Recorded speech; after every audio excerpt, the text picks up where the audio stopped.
Good evening, everyone, and welcome to the December 5 meeting of the Ann Arbor City Council.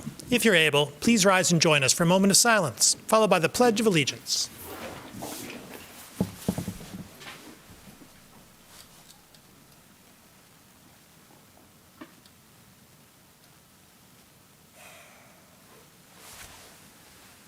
I pledge allegiance to the flag of the United States of America and to the republic for which it stands, one nation, indivisible, with liberty and justice for all. Would our clerk please call the roll of council? Councilmember Dish? Here. Councilmember Harrison? Here. Councilmember Song? Here. Councilmember Watson? Here. Councilmember Rodino? Here. Councilmember Ghazi Edwin? Here. Mayor Taylor? Here. Councilmember Iyer? Here. Councilmember Ackman? Here. Councilmember Briggs? Here. Councilmember Cornell? Here. We have a quorum. May I have a motion, please, to approve the agenda? Moved by Councilmember Briggs, seconded by Councilmember Ackman. Discussion of the agenda. All in favor? Opposed? The agenda is approved. Do we have communications today from our city administrator? Yes, Mayor, there are a couple of items I'd like to simply mention. You will recall that for a period of months, there were a number of expressions of concern about activities taking place at Liberty Plaza over the last several months. We went through an extensive planning process involving city staff and community stakeholders, and we made a concerted effort to do programming at Liberty Plaza, a variety of activities. We're very pleased with the results thus far. We think the experiment, if you will, has been successful, and we will continue to program that space with social service related activities through the winter months and other things. Subsequent to that, there has been considerable concern conveyed to us regarding perceptions of lack of safety in downtown, concern for the state of the environment. In addition, we did additional planning and collaboration, and through the holidays, we have announced and communicated to the district leadership that we will have community or social service engagement on foot, combined with additional patrols and engagement in retail stores with patrons in downtown. And all of that is to say that working in collaboration, we have been able to achieve some success. We still have more to work on, but we're pleased with how it's going thus far. Thank you.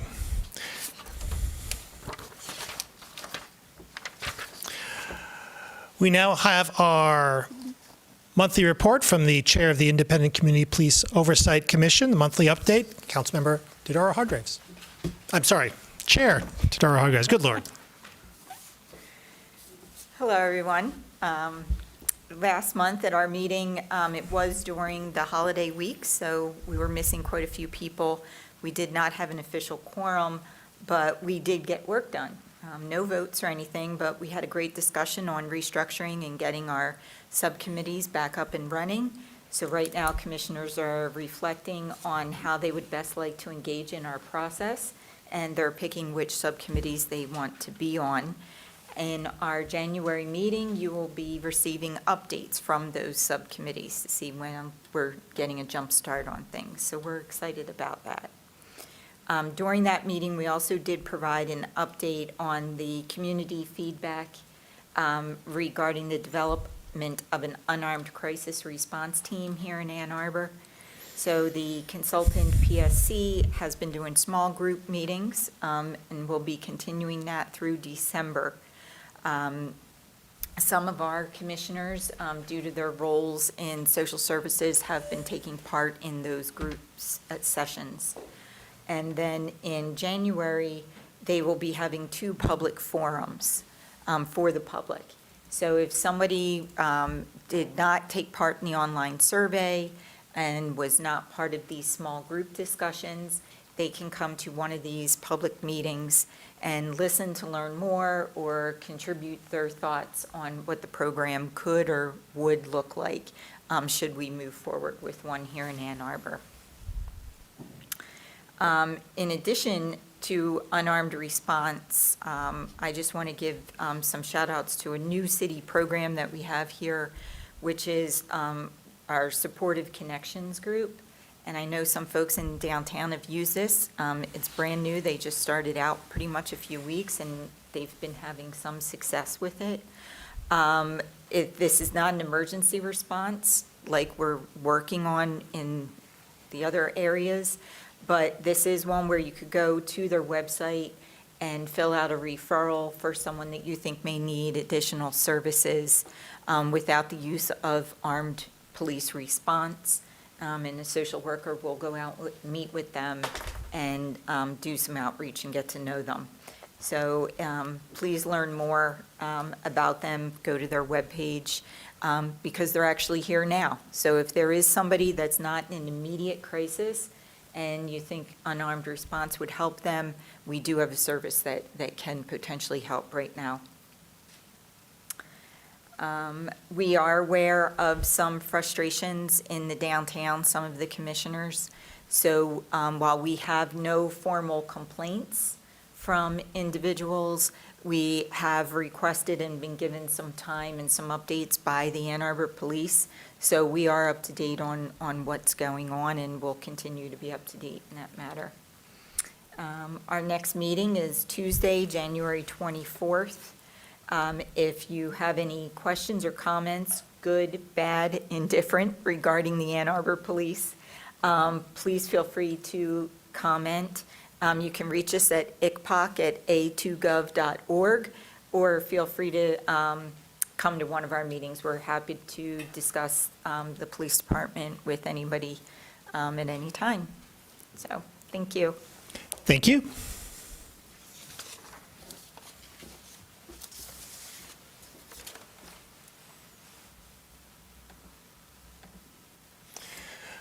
We now come to public comment reserve time. Public comment reserve time is an opportunity for members of the public to speak to council and the community about matters of municipal interest.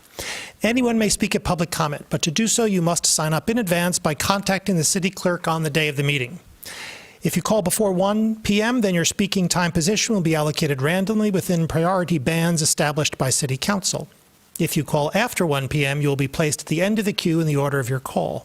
If you contact the clerk and attempt to sign up after 5 p.m., you will regrettably not have the opportunity to speak that night at public comment. We have allocated 45 minutes to public comment at the beginning of the meeting, enough time for us to hear from at least 15 members of the public. If the 15th public commenter completes their comment prior to the end of that 45-minute period, then we will move on to the next person on our list. If that person is not present, or if they end their speaking time prior to the end of the 45-minute period, then we will go on to the next person on our list, and so forth. If we come to the end of our 45-minute period and people remain on our list, then these persons will be moved to the public comment overflow at the end of our meeting, when we will resume the queue and receive public comment until the queue is completed. Either during initial public comment reserve time or public comment overflow, if you are not available to speak when your name is called, then you will lose your spot on the queue and will not have an opportunity to address council at tonight's meeting.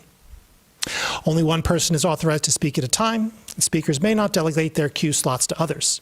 Speakers have 3 minutes in which to speak, so please pay close attention to the time.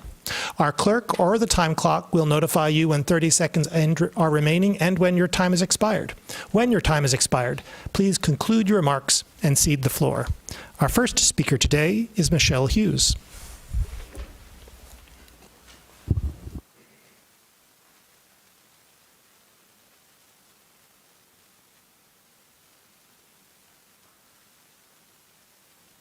Michelle Hughes, go ahead. Hi, I'm here to talk about the DC-5, about changing the the parameters of what TC1 means. And what I think is that the city council has the city has a desperate need for more housing, and it doesn't have a desperate need for more car-oriented businesses. And the TC1 was created and zoned in these places in order to prevent car-oriented businesses from being created here, in order to encourage walkable neighborhoods to be built here instead, and allow people to live in a car-free lifestyle. And that was great. And so I'm a little nervous that you guys are talking about going back on that a little bit to allow certain types of car-oriented businesses. I've heard it said that, oh yeah, wouldn't it be nice for people to be able to take their car in for service and, then take a bus home and so they can wait for it to be serviced? Of course it would be. It would be really convenient for the owners of these cars. And that's exactly the problem with it, because it shouldn't be convenient to own a car. Right now, the city is entirely built around creating the situation where owning a car is convenient and often the most convenient thing to do. And TC1 was a first step towards trying to make that not be the case, and trying to make it be the case that taking a bus and biking and walking is the easiest thing to do. And it's not going to happen unless we make it happen. And we have, the city council has passed a goal of reducing vehicle miles traveled by 50% in just 7 years from now. And I don't see how we're going to do that if every time somebody thinks of, oh, wait, wouldn't it be convenient for car owners to do this or that? And they go, oh, yeah, we should allow that, because that's what got us into this position in the first place, where, there's all these social problems. There's climate change. The streets are unsafe to cross. And we need a new mindset where we're okay inconveniencing drivers and instead creating a healthy, walkable neighborhood. So please take us in the right direction here and not the wrong direction, and just don't direct the city. Just don't direct the Planning Commission's efforts towards making it more convenient for car owners. 30 seconds. And on the topic of setbacks, I don't see how increasing the setbacks here is going to give room for things like bus shelters, because we're going to be increasing setbacks that are going to be private land. So unless we're going to get, easements on all of these setbacks, that's not going to increase the right of way. So I don't see the point of that. I say just go full steam ahead on TC1 as planned, zone the new areas, and Time. keep it coming. Thanks. Thank you. Our next speaker is Tom Stolberg. Tom Stolberg, phone number 534. Press star 6 to unmute your phone. Go ahead. Good evening. This is Tom Stolberg calling from Lower Town in Ann Arbor on a few items. I'd like to start with CA1 and CA2, the Vandermeer Barton Trail and Underpass, and the improvements to Burr Park Ice Arena. But before I get onto those, I want to make an announcement. As a member of the Michigan Rugby Foundation, I'm very proud and ecstatic to announce that the University of Michigan women's rugby team is the national champion. They won on Sunday, defeating Notre Dame College 41-14 in the final. And the University of Michigan women's rugby team is a Division I national champion. We are so proud of them. I don't know if any of you remember back, Mayor Heafja, I think about 2010, recognized the rugby teams for their community service. For several years, we had an adopt-a-park at Riverside Park and took care of that park. So segueing back into, athletic and outdoor and healthy activities, I'm a user of Vandermeer Barton Trail and Underpass, or have been in the past, and I don't know if I should admit that because we weren't supposed to be using that. So it'll be lovely to have that as a well-designed, safe, and legal way to access the trails. I'm a big believer in the B2B trails, and also the improvements to Burke Park Ice Arena. Again, I'm a user of that facility, and I really appreciate the recreational activities that we have available to people of all ages in Ann Arbor. In particular, that's an outdoor ice arena. It's covered, but it is outdoors. And I'm a real proponent of getting people outside, getting them active. I don't know if people remember back to Governor Engler in the Michigan Olympics. I was a participant in that and marched into the stadium with a lot of young people, a lot of kids. And the whole purpose is to get kids introduced into active, healthy lifestyles. Some of you are familiar with the term Safe Routes to School. Some of you may not know that a big part of that program is getting kids to walk and bike to school, not just for safe walking and biking, but for the activity itself, for the healthy activity and getting our kids healthy. And I know these facilities are used by people of all ages, so that's wonderful as well. 30 I also seconds. want to make an announcement in that regard. Olympic hopeful Jasmine Hampton, who's a boxer, is going to be in the National USA Tournament in Texas. 7 p.m. Wednesday is her first fight. So I'm pretty excited about all these activities. And I also want to support DC5, TC1, going back to the Planning Commission for review. And I hope we can broaden that review because there's been a number of issues that have been raised that should be looked at. And those details will come as it gets to Planning Commission. So thank you very much for your time. Thank you. Our next speaker is Alex Lowe.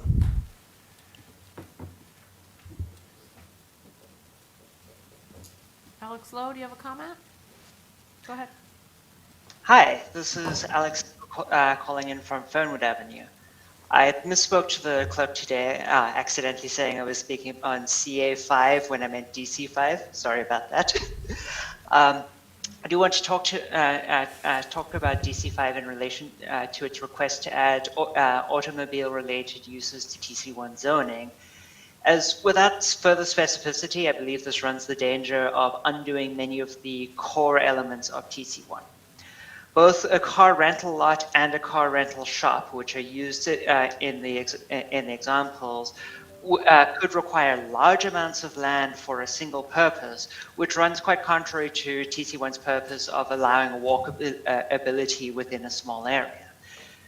While car share programs are great tools for making car lifestyle more accessible in a world that's made hostile to those outside of an automobile, a full car rental lot would not fit the same niche. And there are already car rental spaces within a 10-minute bus ride or bike ride from this area. Furthermore, many rental companies offer home drop-off, which would allow someone living in this area to book a car to be delivered to them. As such, I urge you to limit car rental allowances to only car shares, preferably only electric car shares, within parking structures in the TC1 zone. Car repair shops are similarly unnecessary. A pretty fundamental thing about a car repair shop is that one will, be taking your car there. Given the ease of access to car repair shops that fall well outside of this TC1 space for owners of cars, I believe it makes a little sense to further harm the TC1 zone by allowing car repair shops. Rather than carving out a specific exemption that says we don't want drive-throughs and gas stations, it would be much more useful for council to make specific requirements for what we for what is allowed in 30 the seconds. one that is car related. As I said, I support car shares there, but not so much car rentals. Thank you. Thank you. Our next speaker is Thomas McKern. Hello, I think I'll stay seated if you don't mind. Everyone else? Good evening and happy holidays. I met Chris, I don't know if you remember, I met him a couple of times outside. Excuse me, On the way from your office. You seem like a nice guy. Apologies for interrupting you. Pardon me? Apologies for interrupting you. One of the benefits of going to the podium is so that folks at home can hear you, not just us, so I'll leave it up to the discretion of the mayor. I apologize. They can't hear me? It is easier to be heard at the microphone. Fine. Anyways. Thank you, Councilmember.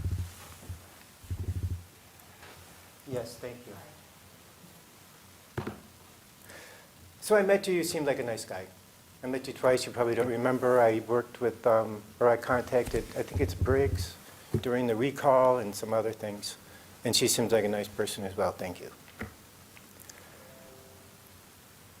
When I got here first, I've come here a long time, and I've been in Ann Arbor a long time also. About 5 years ago, a friend of mine got, I guess 4 years, got hit by a truck. He was on a bike. He's still recovering in North Carolina.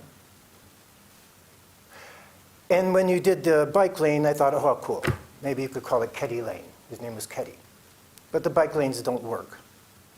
They're very dangerous. They're two-way. You're this close to another cyclist. If you hit them, you're moving traffic. No one is using them. Do you live here? No one's using them. People will ride down here on Huron and brave the traffic, which is the worst in the city, rather than go a block over and use Williams. They're a mistake. They're going to hurt people. Make them one way. I got a haircut today to come here, and I'm a little upset. And I thought to well, I'll chill out with the barber. He said, no, tell him. I was here yesterday, a guy comes in from Delanus and punched me right in the face. He had a welt on his face. Ann Arbor's not safe. A half a block from here, while you're celebrating your big win, my friend Patty was being strangled to death. You're not protecting your seniors. It's unsafe. There are drug people. There are needles all over the place. People smoking crack. Ground cover has a crack pipe in one hand and a ground cover in the others. You're a gay council member. The gay community has never been worse, in shambles. No one's around. I have friends who are gay. They can't stay at the shelter. They don't want to get raped. They don't want to do crack. They stay way outside of Ann Arbor, away from Ann Arbor. My next door neighbor has been arrested 3 times. His roommate has been charged with having a gun. He stabbed somebody a couple weeks ago. He got out yesterday. He got back in jail today. Is this the Ann Arbor you fell in love with when you moved here? I'm afraid to even go home here. How many people are going to walk with me? It's just a block away. Do you really live here? Have you seen downtown Ann Arbor? It's empty. It's dark. It's desolate. It's scary. It wasn't like this. This barber told me his mother moved here in 1993 when she visited him when he was a student. She loved it so much, she never left. That's not the case anymore. She wants to go. People are scared. You're not doing anything. I've heard him say that, Ann Arbor, you know, you need to do things. You want to run this big city, but you're not sophisticated enough to handle it. You don't have any good things to do. Drug dealers have taken over. I'll walk home tonight and no one will be there. Please spare me. Thank you. Thank you. You really do sound like a robot when you do that. Thank you. Our next speaker is Eric Zacher. Eric Zacher, go ahead. Thank you. It's Zecker, just. Anyway, I'm calling in tonight because I saw TC1 was on the agenda. I live up near Plymouth Road, up on the northeast side of town. You could call it Upper Town, but I don't think anybody does. I'm just calling in because I was excited because I thought maybe that TC1 was coming to my neighborhood, but it looks like there's just some tinkering on the agenda about setbacks and things like that. I really encourage this rezoning as a direct neighbor. I feel like we should all get on the bus together and move our community into the future where we're away from, you know, the stranglehold of the car development in the past. Just to tell you a little bit about my community, I live in a stone's throw away from Plymouth and Nixon area. We live with a very diverse community up here, but we're burdened with the 1960s development pattern. You know, planners used to think urban freeways, wide boulevards, drive-throughs, ample parking. That was the way to build a city, but I mean, they were obviously wrong. A lot of those areas are dying on the vine now. They know better now, but our zoning remains unchanged from the 1960s. Our new developments up here are often car development oriented. We have 7 banks within a mile of the freeway that are all drive-through. U of M's trying to sneak an 8th one in. We have 2 fast food restaurants, soon to be a 3rd, that are all drive-through.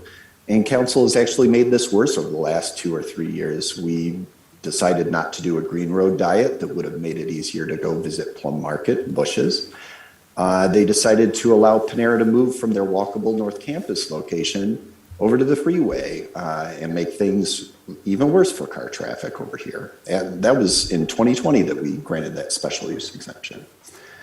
We don't live in an off-ramp community up here, but people sure act like it when they're designing our built environment. We have a lot of seniors that actually walk to Kroger that use the bus. We have children that live in the neighborhood who walk to our neighborhood pools. A lot of our council members know OHAC. There's Kumon across the street. There's Clayworks. Kids love to be able to walk to these areas. We don't drive everywhere, and there's a lot of people up here who do live without a car, but it'd be easier if our new developments were less car-oriented.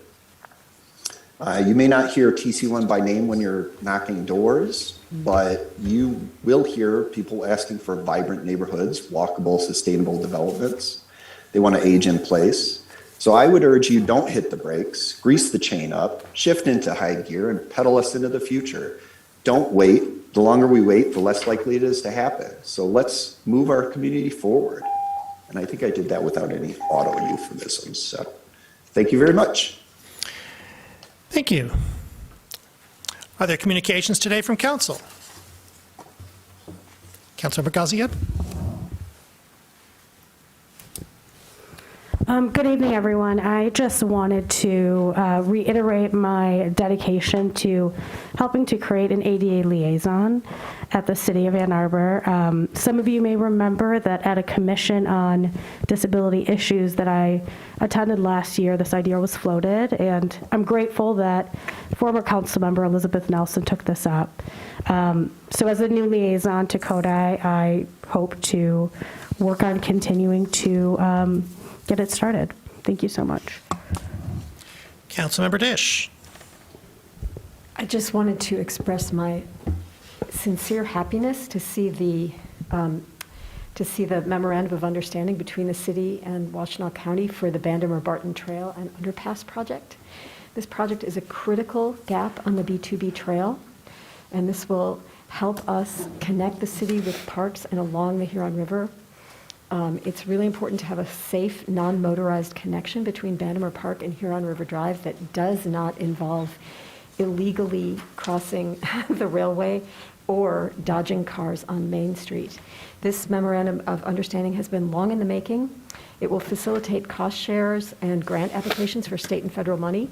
Lots of ingenuity at the city and county level by staff at both of those levels has gone into drawing this up. And there's been lots of local community activism, notably by the Huron Waterloo Pathways Initiative. And I'm just really, really happy to see this as CA1. Councilmember Song? Last year, we had spoken to and approved a new program for, at the time we were calling it UBI, Universal Basic Income Program. It's actually more accurately a guaranteed income program, and the city has, many thanks to John Fournier, has published an RFP. So there's a notice out with a pre-proposal webinar on Wednesday at 2 p.m. with the RFP due on February 1st. And this is basically the city looking for a research partner and someone to implement the program and distribute aid. So should anyone know of any researchers, social agency folks who might be interested in partnering with the city, this is a good opportunity to launch an innovative program, the first in the state. Thanks. Councilmember Briggs?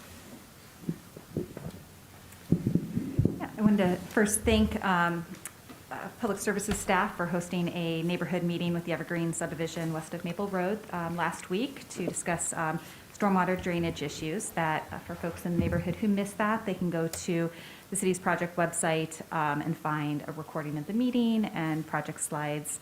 And then also I wanted to note that Councilmember Cornell and I will be having our first constituent coffee hours on Sunday, December 18th at 4 p.m. at the Sweetwaters on Washington. So if you're in the 5th Ward and you've got questions for us, please come down.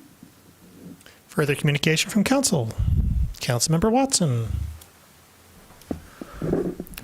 As part of my commitment to community engagement, I'd like to invite Ward 2 residents to my coffee hour this coming Sunday, December 11th, at Sweetwater's on Plymouth Road from 2 to 3 p.m. Bring a question, comment, or concern about city issues, or just come introduce yourself and enjoy coffee. Our first one went pretty well last month, and I'm looking forward to having another. So, Further communication from council. I'd like to recommend the following nominees for your consideration: to the Employees Retirement System Board of Trustees, Mark Forster; to the Renters Commission, Jordan Els, Heidi Porcher, and Jeffrey Lowe's; to the Downtown Development Authority, Jessica Letaw and Tressa Nichols. Further, I'd like to note for you a resolution to appoint Julie Lynch to the Employees Retirement System Board of Trustees, and a resolution to remove Kristen Cato from the Renters Commission and to appoint Jamie Tibbetts, all for your consideration at our next meeting.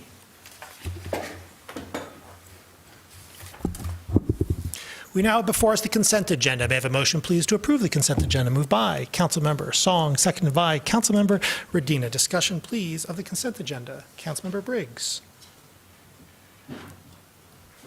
Thanks. I was hoping we could pull CA7, please. CA7, further discussion of the consent agenda. Councilmember Radina. Let's pull CA4, please. CA4, further discussion.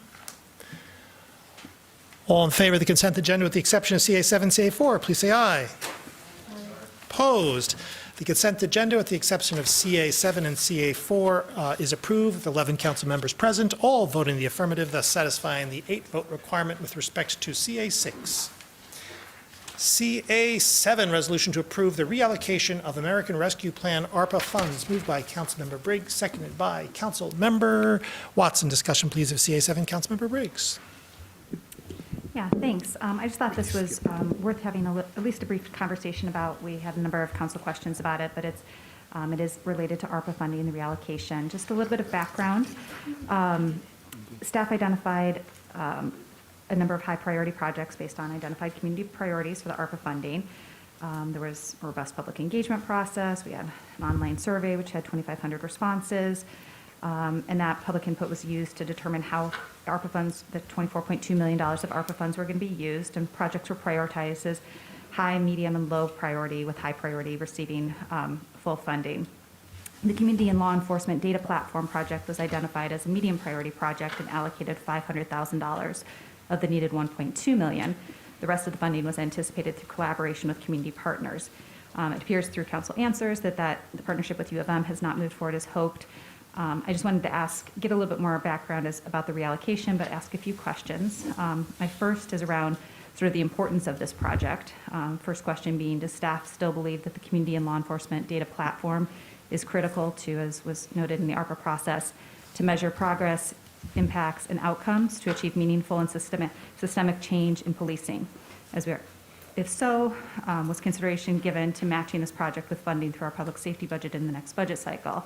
Secondly, in terms of the process, can you discuss the process of reallocation, especially if we're going to do this again in the future? Identified projects, while the identified projects for reallocation are worthy and important, was thought given to reallocating additional funds to projects that were identified through the ARPA community engagement process, and then finally, just providing a little more information about the downtown service improvements. So let me know if you need me to repeat any of those questions. Trying to get through them quickly. Mr. Mahoney? Thank you, Mayor. We do have 2 staff members and myself to address questions associated with CA7. Chief Metzer and Chief Kennedy should be on the line. If they could be moved over, please. They're both available right now. I will start off by saying we are still committed to ensuring that we achieve higher levels of transparency with police in terms of data reporting. There is a couple of issues at play. One is our ability to extract data and make it available for the public. The project was also intertwined with the need for us to seek alternative dispatch services. And so we've been setting about doing that. I'll leave some details for the chiefs to address, but in terms of our commitment to still carrying through, that commitment is still there, and we are pursuing it in a different way. The $500,000 that was allocated was never going to be enough to do it all by itself. We knew that. And once we saw that it wasn't coming together with the university, and since the ARPA money has a clock on it, if you will, from the feds, it was either continuing to let it sit there or look for other ways to achieve the goals that we had committed to, and that's what we're trying to do. I would invite both chiefs to make comments as well on CA7. I can go ahead and jump in. Thank you, Mr. Mahoney, for that.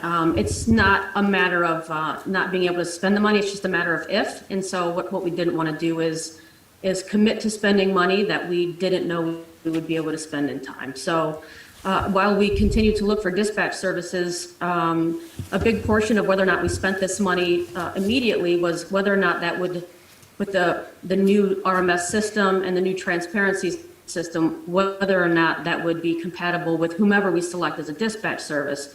And so we decided to move away from that goal, just not knowing the time frame. And so what we've done, we will have a public-facing dashboard. We're just kind of finishing up the contract procurement process, and we're expecting to have something online here in the next 6 to 8 weeks. And that those kind of items will be like calls for service, arrests, citations. And then as we move forward with this company, they will build additional dashboards for us, including response to resistance, complaints, traffic crashes, and showing our training as well. So that stuff is in the immediate future, and it is coming. But as far as developing that all-encompassing platform that we're looking for, we need to wait until we have contracted with a dispatch service moving forward. And so I don't know if Chief Kennedy wants to jump in. I would just add to Chief Metzler's comments. Both Chief Metzler and I have been working diligently on pursuing basically all options available from a technology and feasibility perspective for a unified public safety dispatch for the city.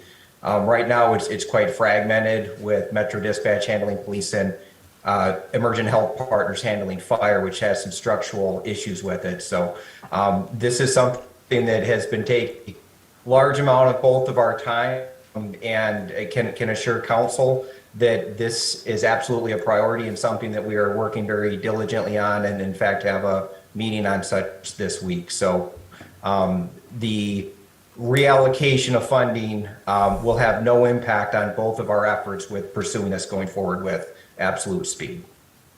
Additionally, and I should have said this at the outset, particularly for our new members, the situation we have now, we are solely reliant upon the sheriff's office to do dispatch services for PD.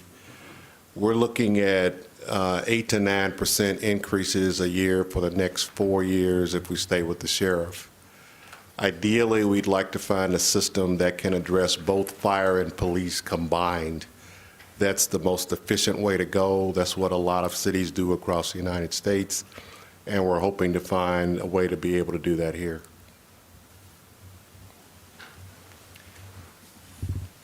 Further discussion? Councilmember Song. My thoughts on this were that, there was initially when this money was allocated, the main motivation came from the Police Oversight Committee and trying to get access to data points related to traffic enforcement, and I think following up on some issues, some issues that we were struggling with, and working more closely with the commission and administration and police. But from what I understand, this past year, our communications and willingness to work more closely together has improved. So I would be in support of the money being reallocated, knowing that the expectation will continue, that communications will, positive communications and collaborations will continue between administration, ICPOC, and our police, so that when the data is asked for, it's the city responds in a timely manner, and we don't have to wait for a complete dashboard to access that data. So my hope is that this isn't looked at as a loss of funding for that need, and more a way for us to compel the ongoing good collaborative work. Further discussion? Councilmember Ackman. I appreciate you sharing the information about the plans for the transparency dashboard. I was really heartened to hear that those plans are still continuing. And redeploying this money for a needed ambulance service seems like an appropriate way to spend the money. However, there was $200,000 beyond the ambulance purchase, and I think like CM Briggs, I was wanting to know more specifically about the downtown services that were going to be used with this money. Mr. Mahoney? You will recall that over the course of the summer, we spent a lot of time doing community engagement with downtown stakeholders. There were several hundred surveys that were given out. There were several listening sessions that we did, including one in the chambers. One of the things that overwhelmingly was talked about by the stakeholders was the creation of downtown restrooms. There was also some other items on the list that they wanted us to look into. We have a work group that has been looking into the creation of public restroom facilities. We also have a resolution that was passed by the last council asking us to spend time working on that. And so the $200,000 would be available for seed money to help us get the public restroom initiative off the ground, to be paired with money that would be provided by the DDA. They have already earmarked considerably more than $200,000 to help with this. But the idea is we have to first find which model of restroom fits Ann Arbor, because there's a lot out there. They work differently. They're great in some cities and not in others. So it would be the intent to have the $200,000 available to help us get that initiative off the ground. I would bring more specificity to it once we settle on a product, communicate, be transparent about it, and make sure that the policymakers and stakeholders are supportive before we do anything.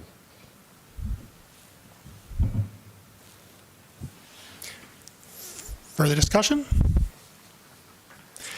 For my part, I'm going to be supporting the resolution. I'd like to thank staff for reflecting upon the changes that needed to be made. Of course, their ongoing commitment to reach the goals of the prior allocation, but then a recognition that we were not going to be able to do it in the time frame allocated by the federal government. With respect to the proposed uses, I just want to echo what I think has been the sense of the body, that I look forward to seeing what downtown improvements can be made, particularly with respect to this the introduction of public restrooms.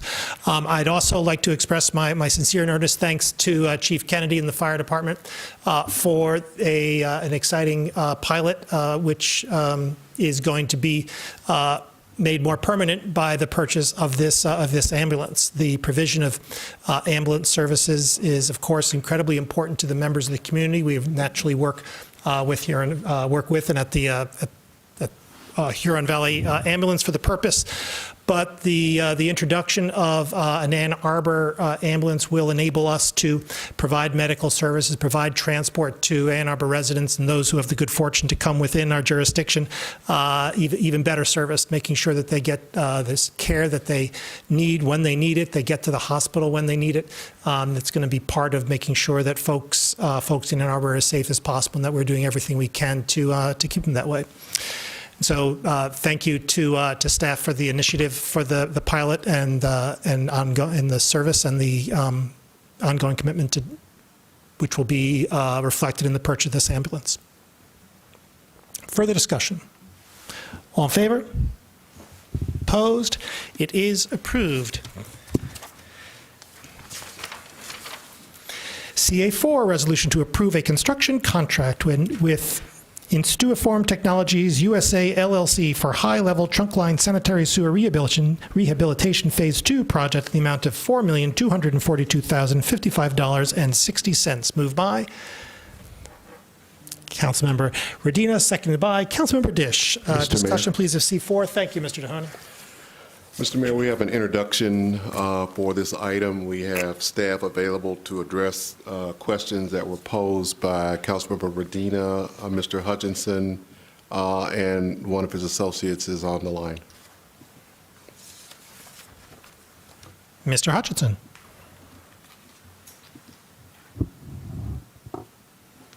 Hi, sorry about that. I was being promoted to a panelist here.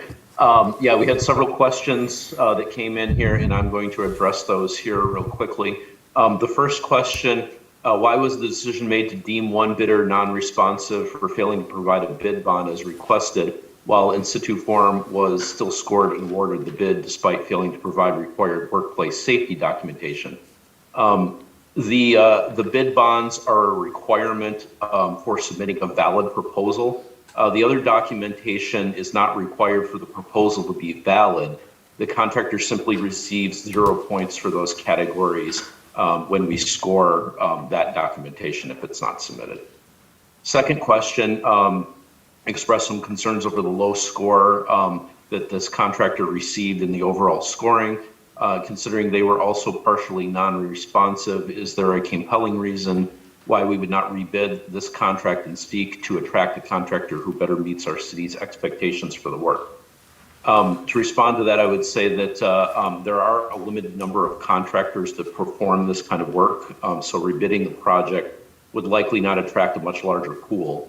However, it would provide another chance for these contractors bidding it to submit better documentation for the proposal. I would also note that in situ form, while they did not submit the requested workplace safety documentation, staff did look them up on the OSHA website, and that indicated that they had 2 safety violations in Michigan in the last 5 years, which does not really demonstrate a serious safety concern. It's about average for the contractors that we see. Third question, given that in situ form also failed to provide all required documentation but was still scored, was the undisclosed unscored bidder contacted to give an opportunity to provide the missing bid bond before being deemed non-responsive? The answer to that is no. Current procurement practice is that the bid bond and all other proposed documentation must be included at the time of submittal.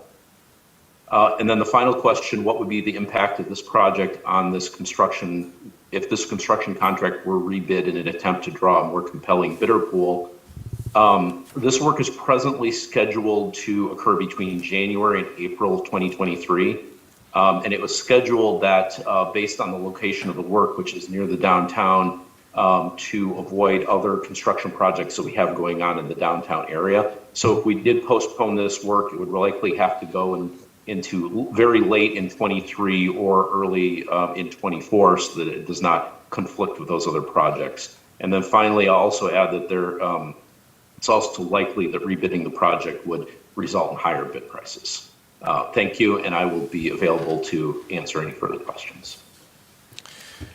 Further discussion?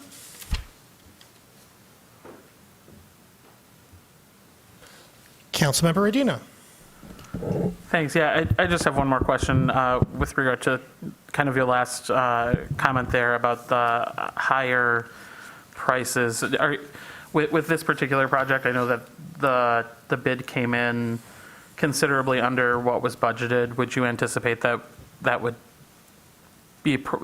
potentially not be the case if we were to rebid? It's very hard to say. Construction pricing is very unstable lately, so it's very difficult to predict how much higher they would come in. I very rarely see when we postpone, or anything we bid later tends to come in higher, but it's impossible for me to say how much higher it would be. Okay, thank you. Further discussion? All in favor?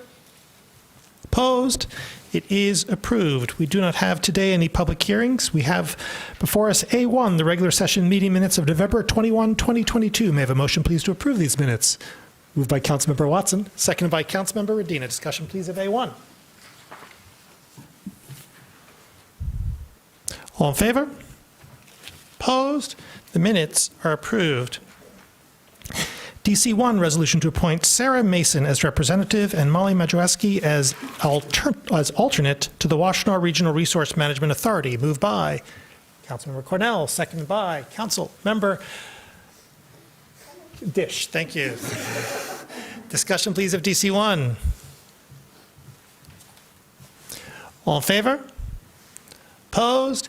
It is approved with 11 council members present, all voting the affirmative, thus satisfying the 7-vote requirement. DC2, resolution to adopt city council rules following the 2022 general election. Moved by Councilmember Ghazi Edwin, seconded by Councilmember Dish. Discussion, please, of DC2. Councilmember Briggs. Just a very brief note.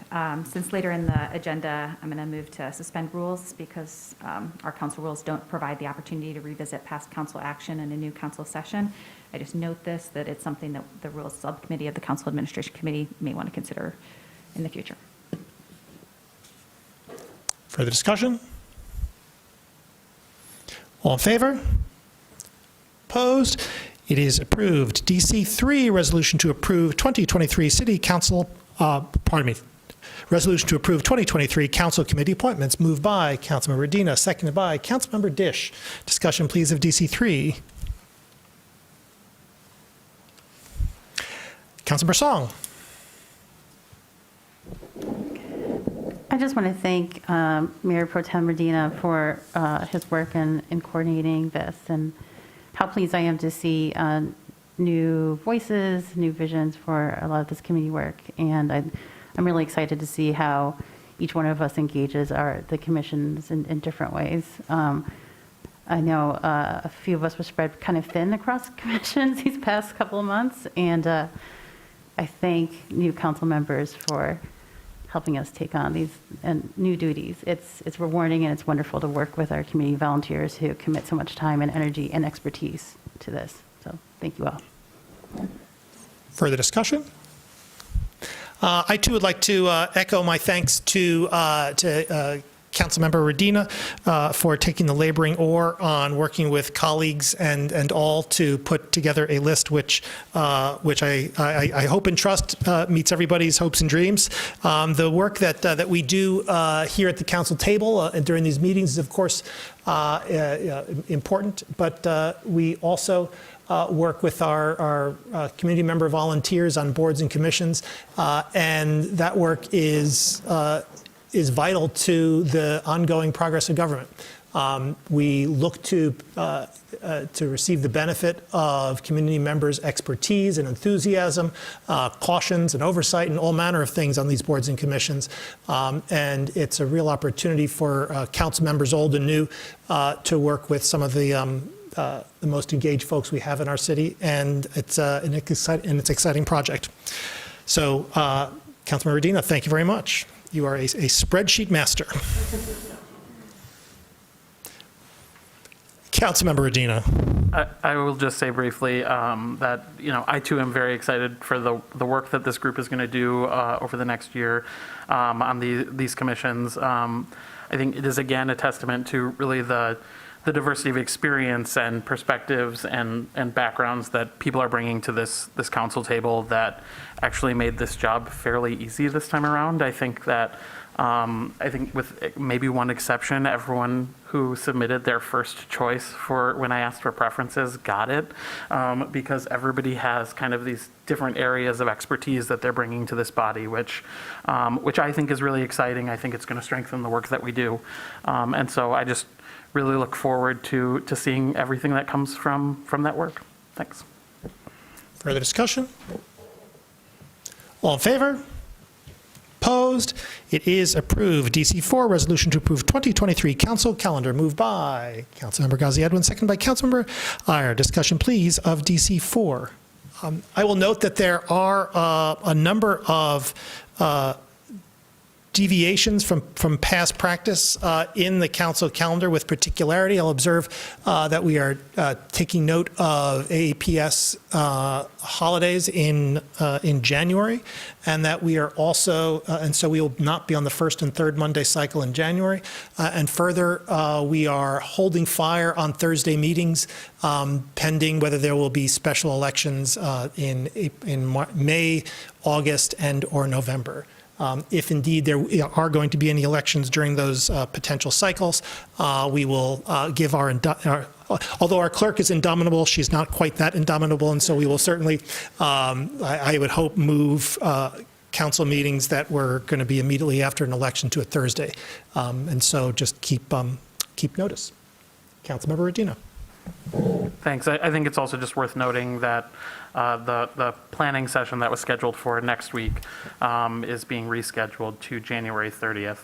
And so that is another change that is upcoming very quickly. Thanks. Councilmember Ackman.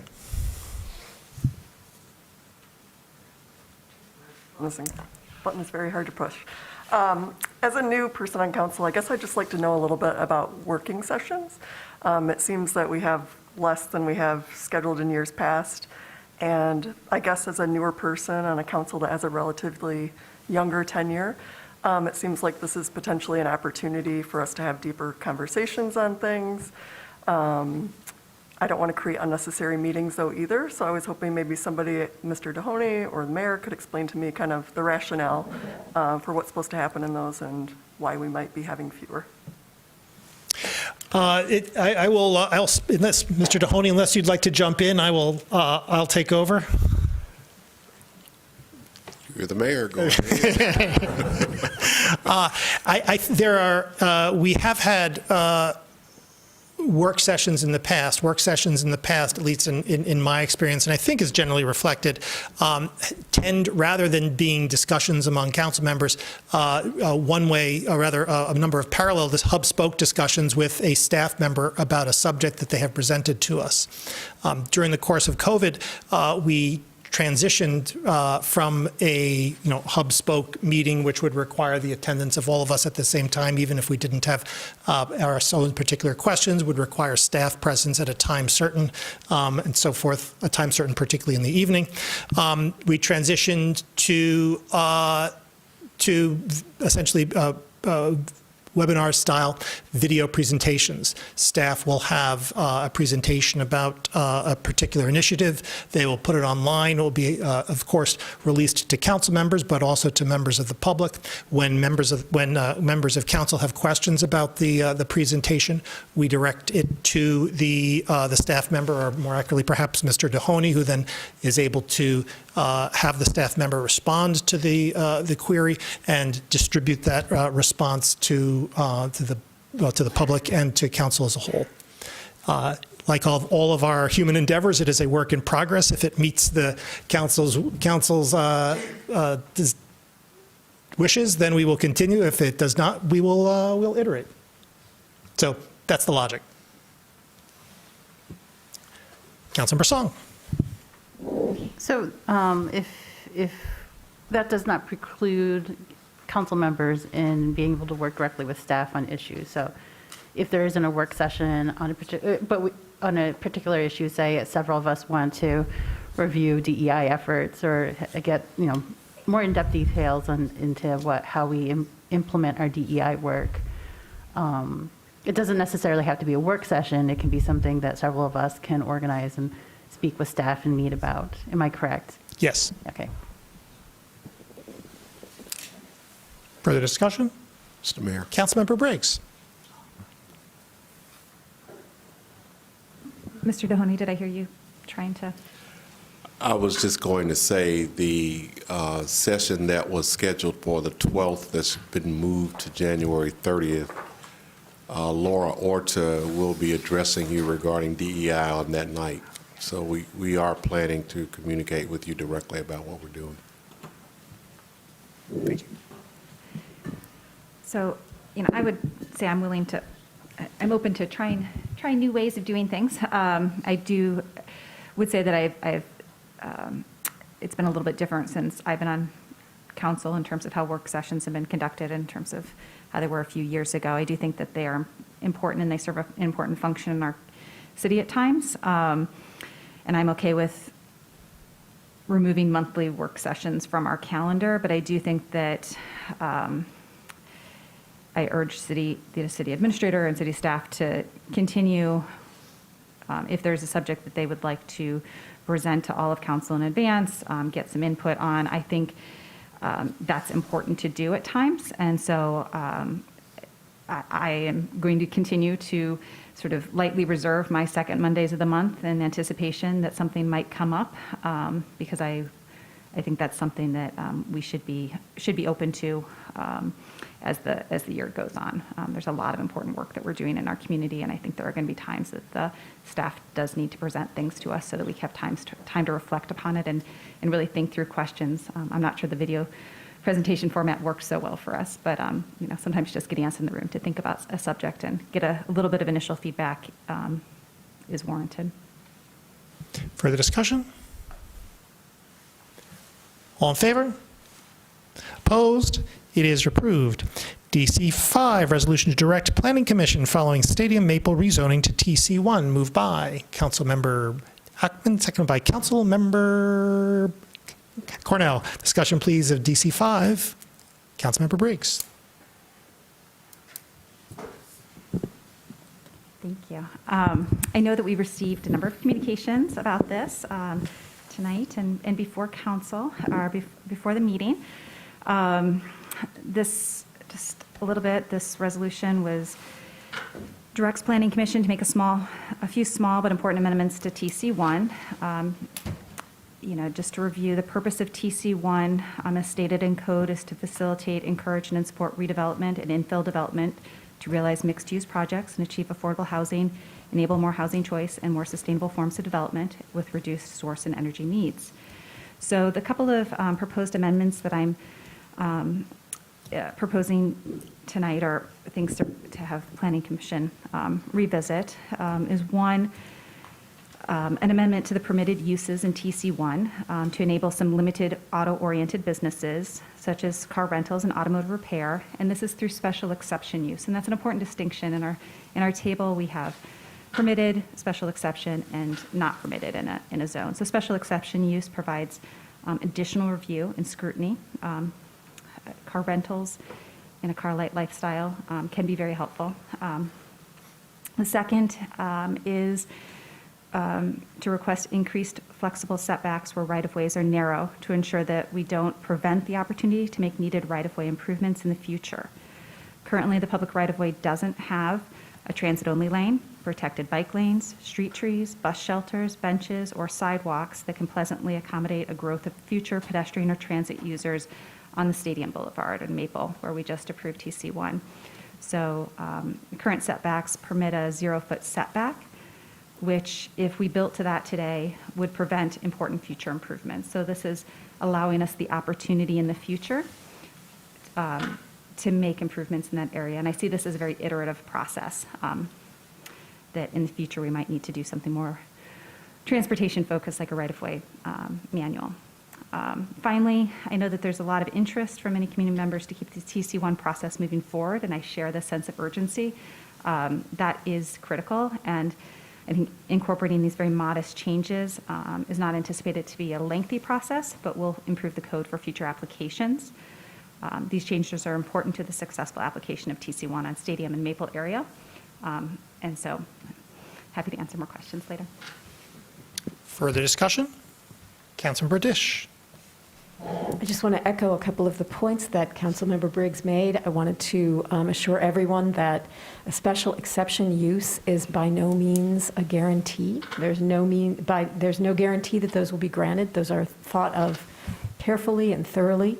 So if Planning Commission decides to recommend and Council decides to approve the addition of some auto-centric special exception uses for the purposes of facilitating a transition to fewer cars in Ann Arbor, that does not mean that there's going to be, a million auto repair shops opening up on all of our transit corridors. So we don't need to, let's not fear the worst.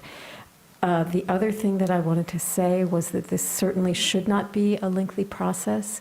This resolution has been narrowly crafted with the input of planning staff to ensure a very quick process of consideration and moving back. And when council approved TC1 for this area, we approved applying TC1 to this area on the map, to Stadium. We did that because we believed that TC1 zoning was better than the existing zoning, not because we thought TC1 zoning was perfect. And so making a couple of modifications before we head into the next 2 districts that will be rezoned is, I think, a reasonable and thoughtful thing to do. Councilmember Iyer. Thank you. I just want to build on that comment from Councilmember Dish, who I think is super knowledgeable on this topic in terms of how narrow the scope is here and how it really shouldn't take a long time. And the thing that gives me unease about this is the last whereas clause about whereas the City Council acknowledges that requested amendments to TC1 may delay future city-initiated map amendments to the TC1 zoning designation. In speaking with folks today, it really seems like that's not the case, or likely not to be the case. And so I would like to move to strike that clause. Is there a second? Second by Councilmember Song. Discussion? Councilmember Briggs. We certainly could strike that whereas clause. You'll notice that in the first resolution that came before you, this was actually a resolved clause. And then in the second iteration, it became a whereas clause. And that was intentional in terms of trying to set an expectation for the community that as we ask planning staff to do additional work, that things sometimes take additional time. The hope, though, is that we can move urgently through this. I think everybody here has an urgency about moving forward. I would hope that if planning staff needs additional resources, if they expected, significant delays, that they would ask for them. But we know that whereas clauses are not binding, but I do think it's important for planning staff wants us, to be aware. Councilmember Iyer. Thank you. I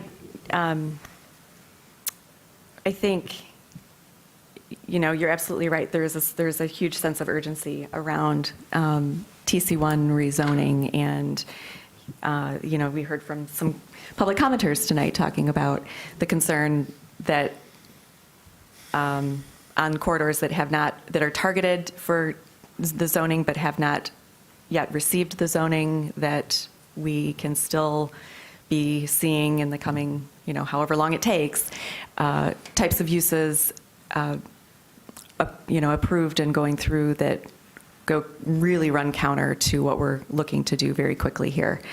And so in order to avoid that, I think it's really important that we move as fast as possible. And to me, just the inclusion of this whereas clause sends the wrong message, because I'm not okay with delaying.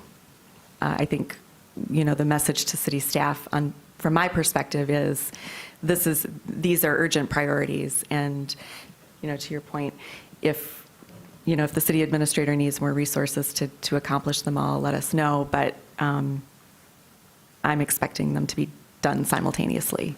So. Councilmember Song.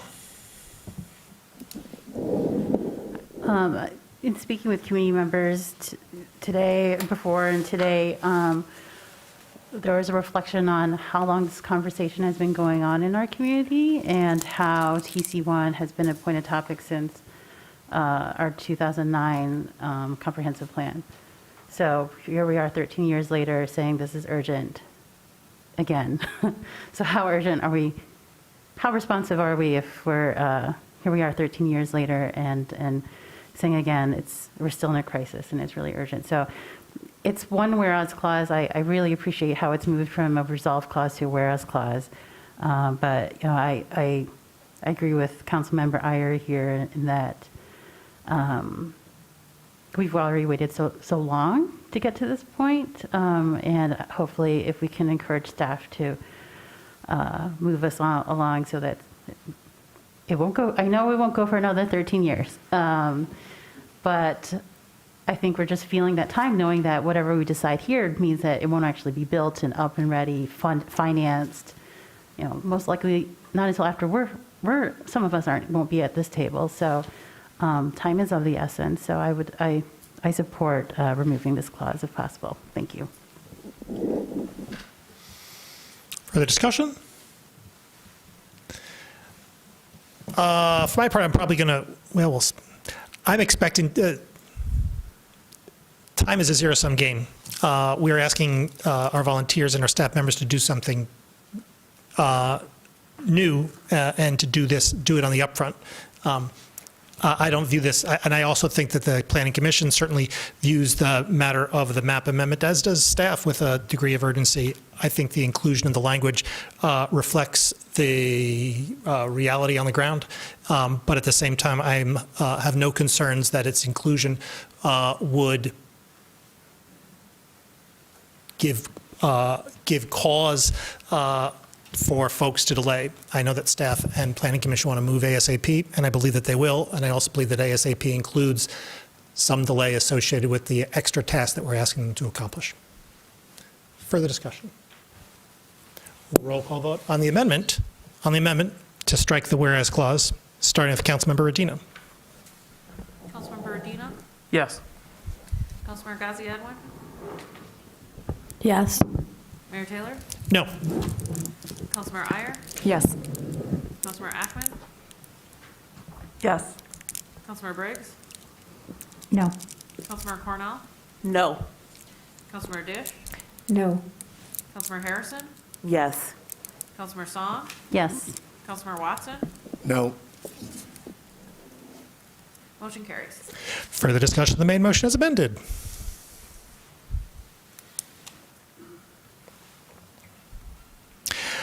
For my part, I'm delighted that this resolution has come forward, and wish to thank the drafters, particularly Councilmember Briggs, but also the sponsors as a whole for getting this up off the ground. We all know that TC1 is an iterative process. We know the importance of moving forward with map amendments, and I think that was reflected in our action approving the prior map amendment. Here we are tweaking TC1, and we are going to be, I think, as a city, both in currently mapped TC1 districts and subsequently mapped TC1 districts, the better for the additional reflection and wisdom of our Planning Commission and staff in the matters referenced in the resolution.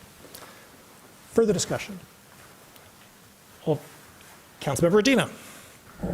Thanks. I did just want to add one more thing based on some of the comments we were hearing, and I appreciate this coming forward, and I'm looking forward to supporting it tonight. I agree with Councilmember Dish that this is an acknowledgement that TC1 is absolutely better, but that we can still make some improvements.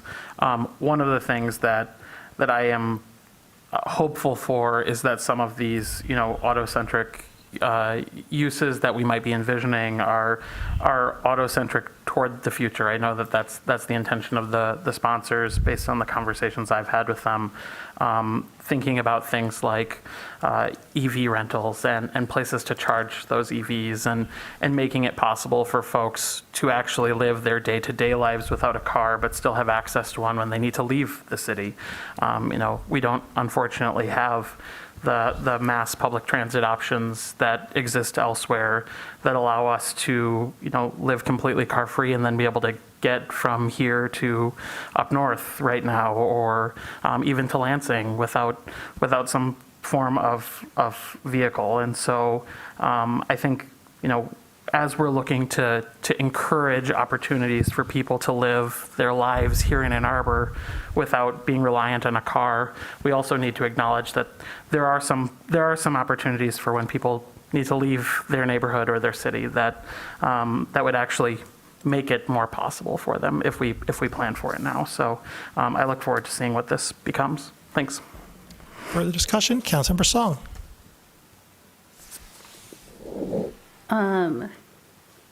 For now. So, I mean, this is, again, in discussions on TC1, I feel like it's worth noting that what we're talking about is also future visioning for our city and future possibilities and ways to discourage just poor projects that I think the community would rather not see that keeps coming before us.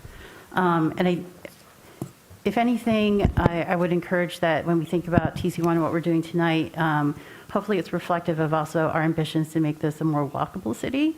So instead of talking about, bikes versus cars or pedestrians versus cars, the 10th anniversary of the Walkable City book by Jeff Speck came out just last week, and it's 100 more pages. It's reflective of the past 10 years, what we've learned about what thriving cities need. And it also reflects what an anti-racist city needs, reflects what we learned from the pandemic, and walkability as being a reflection of public health needs. So I hope that as Planning Commission extends this conversation more, we can also talk about how, not just the urgency, but how this work is supposed to go towards a more inclusive, thriving, growing community that encourages walkability. So I'll vote in support, and I look forward to seeing what Planning Commission will revisit. I feel like they've had this discussion many, many times already, and I appreciate their efforts, continued efforts, and patience with this. Further discussion? Councilor Ackman. Yeah, I just wanted to echo and amplify some of the things that have been said. Foremost in my consideration of this resolution is enabling a comfortable and safe experience for pedestrians and bus commuters. I live near this area. I frequent it on foot. The sidewalk along the corridor are very cramped relative to what you would ideally want with large numbers of people walking or taking the bus. So just for people that are unfamiliar, the sidewalk's narrow. There's no easement to the inside of it. So you've got narrow sidewalk, you've got paint and pray bike lane, and then you have a car lane. And so when you think about a future in which we have more people milling about, in and out of residence, in and out of stores, trying to catch a bus, you really want space for those things to happen. And if people are building right up to the sidewalk, there is no space. So I'm excited to support this. I think it's a positive tweak to something really important. Councilor Ghazi Edwin.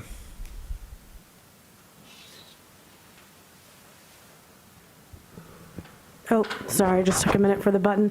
So, I have a question. I'm thinking about accessibility as well.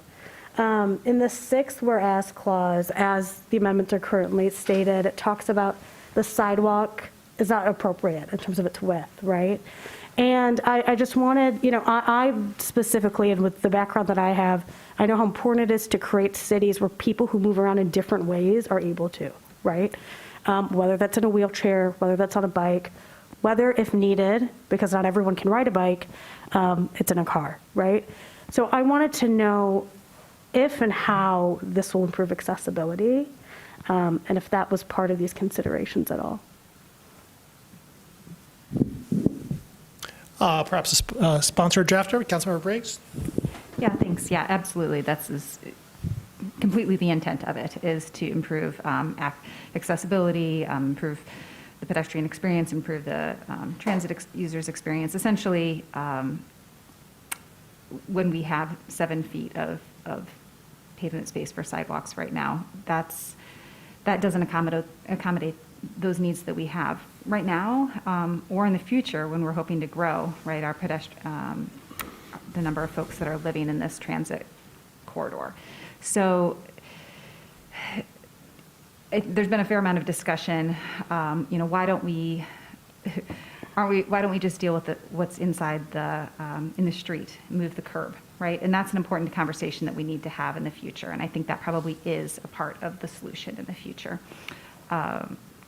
But you can picture, we've got 5 lanes there right now. If you turned one in the future into a transit-only lane, You made those bike lanes that are there protected and more robust. Let's say we got rid of the center turn lane at some point in the future, which is 11 feet. You know, you're dealing with an extra, once you've made those accommodations that we talked about in the roadway with better bike lane, better, an extra 5 feet of space, which moving the curbs for that is very, very expensive. But let's say we do that. We still need additional room on the sidewalk for all those uses, for making it a more accessible experience, for making sure that folks who are in wheelchairs getting out of buses can get on and off easily, that people who, that there's a spot for a transit shelter, that the sidewalks are appropriately sized, that there are street trees. And at some point, it's an iterative process that I think we need to go through in our community. You know, having an increased setback that's flexible for these narrow right-of-ways is not about creating a front yard, as some have, you know, suggested kind of for the setbacks. It's really about thinking about what we want for the future. At some point, we're going to have to figure out how to better use that space, and that may require easements. There's a next phase of this potentially. But for right now, in terms of what we can do today and thinking about the immediate future, this is sort of the next step that allows for those uses to happen. And I anticipate that there will be ongoing conversations with planning and transportation to think about maybe what the next best way will be to deal with it. Mm-hmm. Thank you. I do have one other question. And this is actually for Milton. I know that the city is undergoing an ADA feasibility study, or we're undergoing an evaluation. I just want to know how this can be evaluated in terms of our roads and our sidewalks. I know it already is, but just making sure that we're always making accessibility part of the conversation, and part of just what we think about when we imagine our future as a city, because I want us, you know, obviously to be a place that's inclusive of everyone. Mr. Dohoney? Additional focus on being a good partner with the ADA community is what has been behind the discussions that we've had regarding the creation of an ADA coordinator. Mm-hmm. That person, should we be able to go through the process, would be reporting to our Director of Organizational Equity. It would be a person that has been requested by the commission because they wanted us to do more than simply have someone to field complaints. They wanted a partner at the table to talk through accessibility issues. They wanted a partner at the table from the city to help address safety concerns, mobility concerns.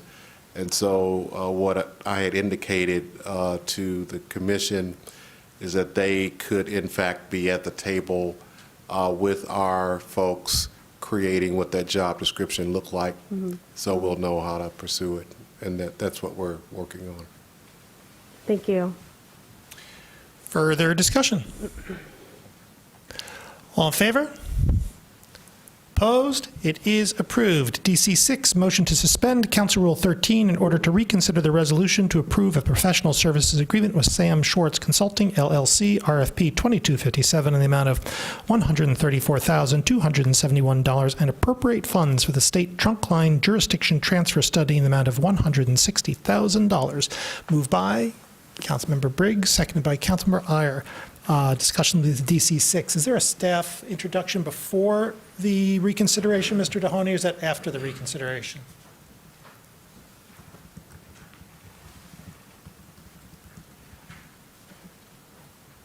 Should it pass? There is Mr. Hutchinson available to address DC 6.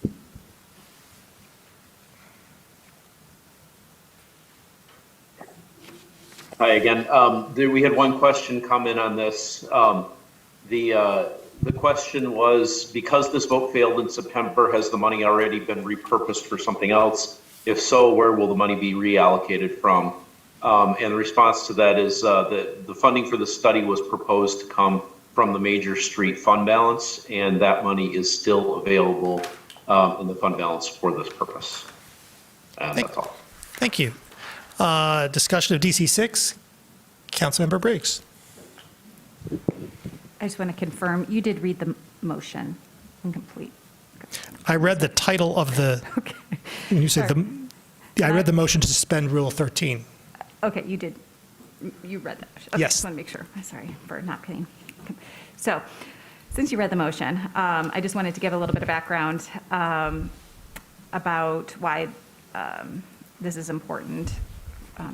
So, based on interest from newly elected council members, we're bringing back this study to examine the cost and benefits of the city assuming control of the state trunk lines, North Main, Jackson, Huron, Washtenaw for reconsideration. The idea of the study was first presented to council in a memo provided in January, and that memo requested council feedback or concerns by February 1st. It's my understanding that the city administrator did not receive feedback from council indicating opposition to a study, so staff moved forward with preparation and release of an RFP, and the consultant was ultimately, Sam Schwartz was ultimately selected. A majority of council in September supported approval, but didn't get the necessary 8 votes required for a budget amendment. Former council members from Lowey, Nelson, Griswold, and Hayner all voted no, resulting in the denial of the contract. So it's unfortunate that those 4 members did not raise concerns earlier in the process before staff had spent precious time preparing an RFP and selecting a contractor. But I have heard desire from new council members to pursue this study, so approving the previously solicited contract rather than releasing a new RFP is a more efficient and a cost-effective approach to pursuing the study.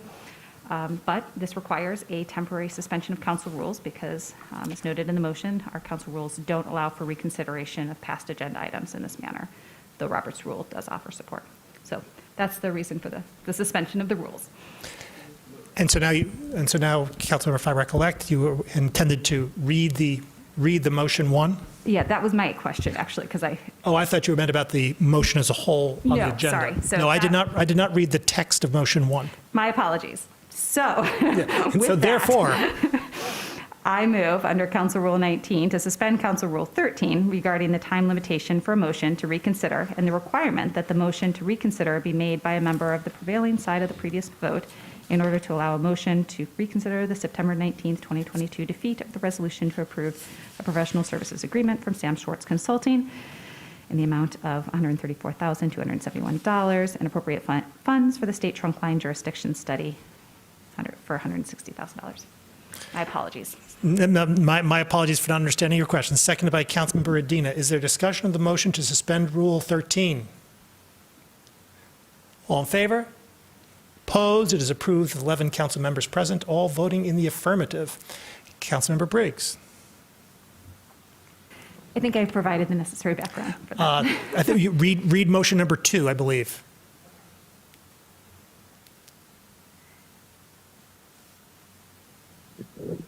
So motion number 2, I move to reconsider the September 19th, 2022 defeat of the resolution to approve a professional services agreement with Sam Schwartz Consulting, LLC,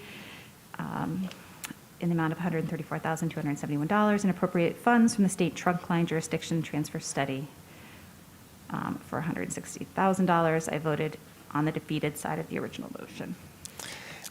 Moved by Councilmember Briggs, seconded by Councilmember Dish. Discussion, please, of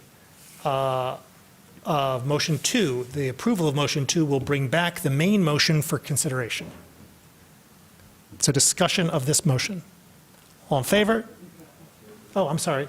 Councilmember Briggs? Yeah, I thought I did want to provide some background again as to why this is important since we're reconsidering it anew. So I'm obviously looking forward to voting yes again on the important study. The city's transportation plan identified all of the state trunk lines in the city as priority corridors based on crash history. The January 2022 staff memo to council noted that the ownership of these roads by the state has limited the ability of the city to make improvements to these corridors consistent with adopted policies, plans, and studies developed by the city and regional partners. From a ward perspective, certainly Fifth Ward residents who live adjacent to Huron and Jackson have been vocal and persistent advocates for safety improvements to address dangerous speeds, reduce vehicle crashes, and improve the safety of residents trying to walk and bike in this area. Improvements which are unlikely while the road is under the control of the Michigan Department of Transportation. I believe it was just last November when a Slauson Middle School student was hit trying to cross the street on the way back home from school. So we have had recent crashes in the area. And while I personally believe that we need to assume control of the state trunk lines, I don't think we should enter into any future policy discussions without information about both the benefits and cost of the city making this move. So I think it's an important study that we undertake. So we do not yet have the main motion on consideration yet. We are now looking at motion number 2, the actual the motion to reconsider the motion. It has been moved and seconded. Is there any discussion about the motion to reconsider? All in favor? Opposed? It is approved with 11 council members present, all voting the affirmative, thus satisfying any requirement that exists. Now we're almost getting there. We now have before us the actual main motion, which I'll read in, and then we'll have moved and seconded, and then we can get to why it's a good thing or not a good thing. Resolution to approve a professional services agreement with Sam Schwartz Consulting LLC, RFP 2257, the amount of $134,271, and appropriate funds for the state trunk line jurisdiction transfer study in the amount of $160,000. Moved by Councilmember Briggs, seconded by Councilmember Dish. Discussion, please, is this DC 6 sub X? Councilmember Briggs. This for those following at home and for council members too, this is now the main motion. The actual question, do we approve this professional services agreement? It is now before us fully. We can discuss it and vote on it up or down as we will. Councilmember Dish. Thank you, Mayor Taylor. So I do want to just add my voice of support to the things that Councilmember Briggs has already said. I want to emphasize, for example, in Ward 1, this would, if this report would let us know whether it is economically feasible for us to take over North Main. And I want to emphasize that North Main is going to go through a once-in-a-generation, or 26 years, I guess Thomas Jefferson's definition of a generation, reconstruction. We're going to rip the top off and redo all the pipes that are underneath. If we want that road to function differently than a 4-lane highway, now is the time. If we are not able to take it over, it is unlikely that MDOT will do anything other than rip it up and put it back the way it was with new pipes underneath. We do not know yet whether it's financially feasible for us to take that over, but not to even look into the question is a very bad idea, because we will not get this chance again until we're all in hovercrafts and no longer driving cars. Councilmember Cornell. I want to just support Councilmember Briggs, Councilmember Dish, what they've said. This directly addresses what I heard when I was meeting with folks who live, that is in my ward, that Jackson-Dexter Road split, concerns about safety, concerns about just letting kids actually walk along that road because of speed concerns. It's not the safest pedestrian corridor.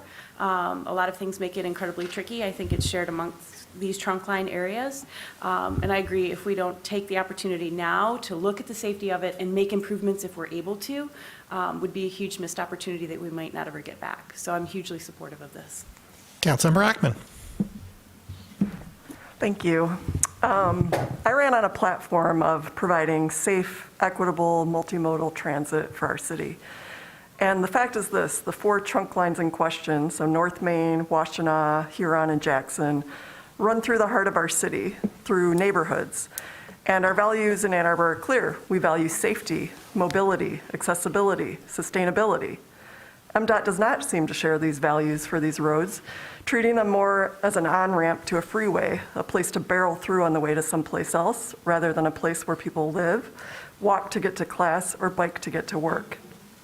The examples of this clash of values are numerous, and I invite you to read Mr. Dohoney's memo from earlier this year, where he lists several instances where the city wanted to make changes consistent with our Vision Zero and transportation plan, and the state refused to adopt such changes.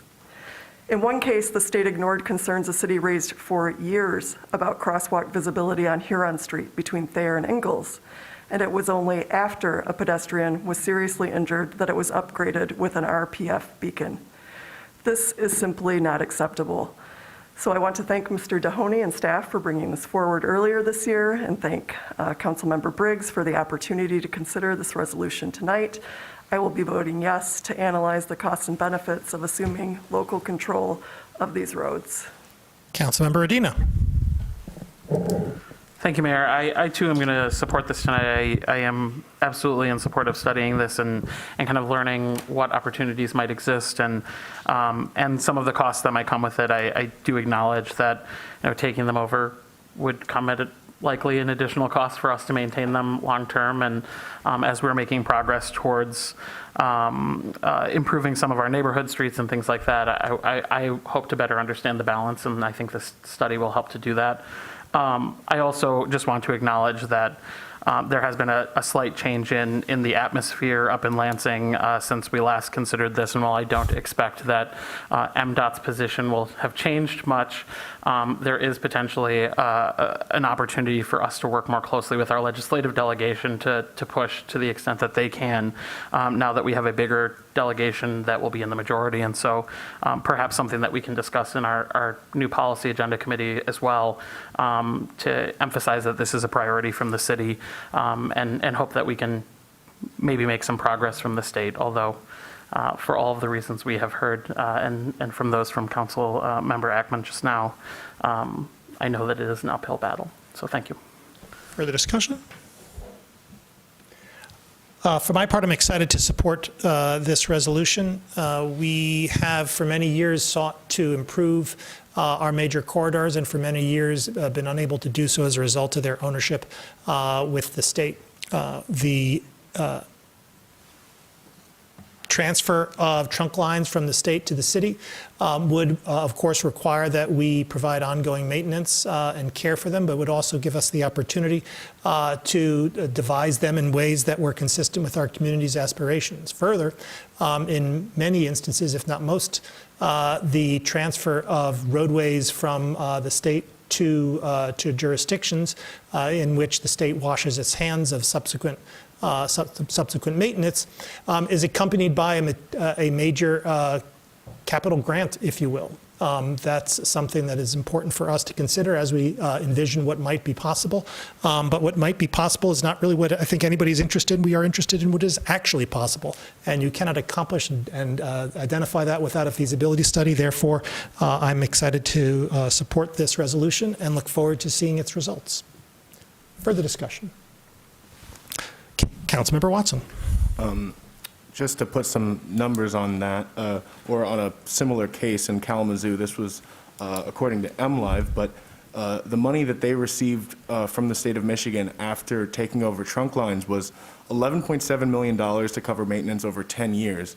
So that's a non-insignificant amount of money, and that's why, the cost benefit might not be right in Ann Arbor, but it's definitely worth it to investigate. So yeah, I'll definitely be supporting this measure and looking forward to what we hear back from the consultants. Further discussion? All in favor? Opposed? It is approved. 11 council members present, thus satisfying all voting the affirmative, thus satisfying the 8-vote requirement. DS1, resolution to authorize purchase of a 2023 Road Rescue Ultramedic 3 ambulance from Emergency Vehicles Plus, Inc. In the amount of $295,085. Moved by Council Member Dish, second by Council Member Adina. Discussion, please, of DS1.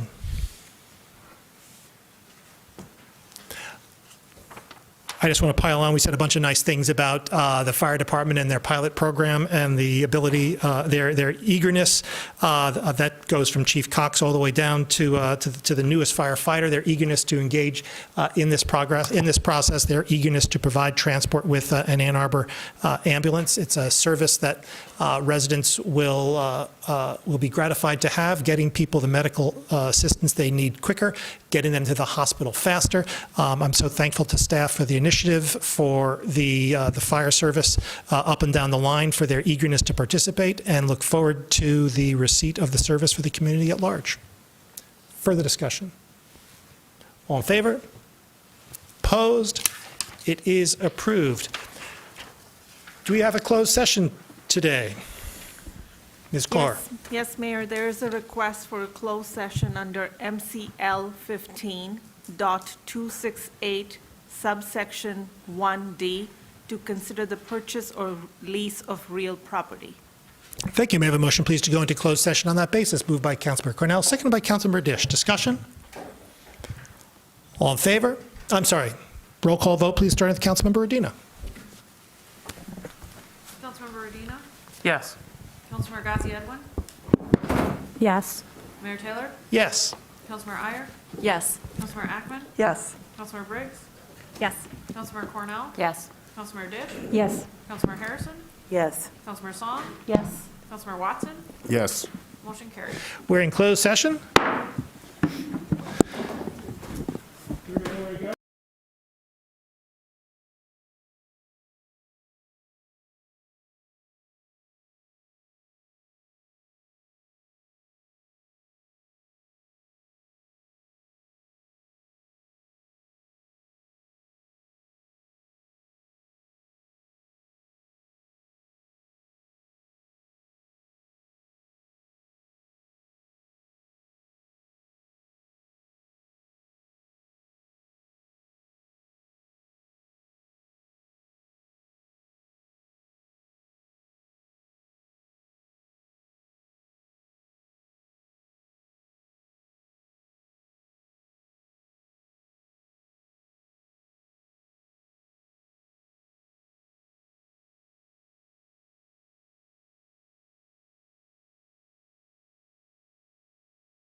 against the city that's still like in the process, so like the public can't know about it yet, or like, you know, I assume there's any number of different reasons, you know. And historically in the past, they would come back, and they'll either just come back and they'll say, all right,